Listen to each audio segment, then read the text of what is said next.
Today's tasty vignette is coming to you from what I'm told is Cairo, Egypt. Our guest is the editor and creative force behind the fantastic new expose entitled The Unauthorized Bible Cookbook. Without further ado, here he is, the Apostle of Appetite, A.T. Olsen. Welcome, A.T. What's cooking? I'm taking a well-deserved break from my spelunking. No more searching through caves for biblical recipes. Well, I'm getting a little long in the tooth for that kind of underground exploring. But I've just finished creating a new recipe. Great, what's that? It's inspired by the Bible, but it's fairly whimsical.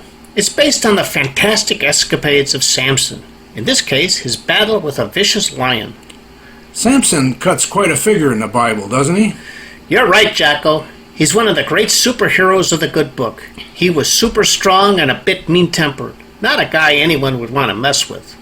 Except for his barber. How's that? His barber, A.T. If a man could cut off his hair, Samson would lose all his strength, right? I see where you're going, Biff, but barbers were few and far between in biblical times, and generally Samson kept his distance. Barbers were like kryptonite to him. I get it. Okay, tell us about the new recipe. Well, I call it Samson's Honey Dip. It's a playful take on Judges 14:6. Shall I relate that to our audience, Ron? Please do. I'm sure the anticipation is killing them. Samson was on the trail when he ran into a hungry lion, and as the Bible says, the Spirit of the Lord came mightily upon him. And he tore the lion asunder as one tears a kid. And he turned aside the carcass of the lion, and behold, there was a swarm of bees in the body of the lion, and honey. He scraped it out into his hands and went on, eating as he went. Sounds dangerous, A.T. Right, and killing a lion would be dangerous and certainly not politically correct. So our recipe is strictly symbolic and yet, in its own right, authentic. No lion killing, that's good. That is correct. If I may, let me demonstrate how we do it.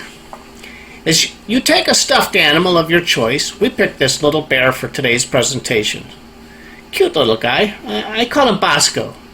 Anyway, you take a razor knife or any surgical quality blade and you cut into the chest of the stuffed animal as if you were performing an autopsy. And then you insert any kind of a bowl or dish, or in this case a small plastic cup.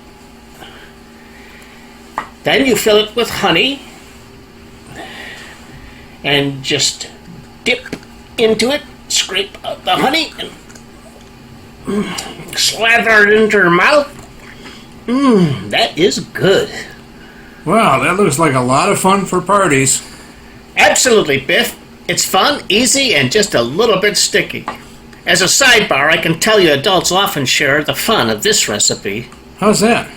Well, after dipping, they lick the honey off of each other's fingers. And this can lead to some pretty interesting evenings, if you know what I mean. It does sound tasty and a little bit salacious. Well, you've read the story of Samson and Delilah. The man was no slouch when it came to women. All the girls went nuts over his muscles. Yeah, but Delilah sold him out to the Philistines and got him to cut his hair. Not to worry. Samson could handle himself. He once killed 1,000 men using the jawbone of an ass as his weapon of choice. Wow, that was tough duty, A.T. But it did turn bad for the superhero after they cut his hair, right? That it did. He had some bad times. He ended up as a prisoner, and then they blinded him, and they made him grind grain for the rest of his life. Very sad. Is there a moral here?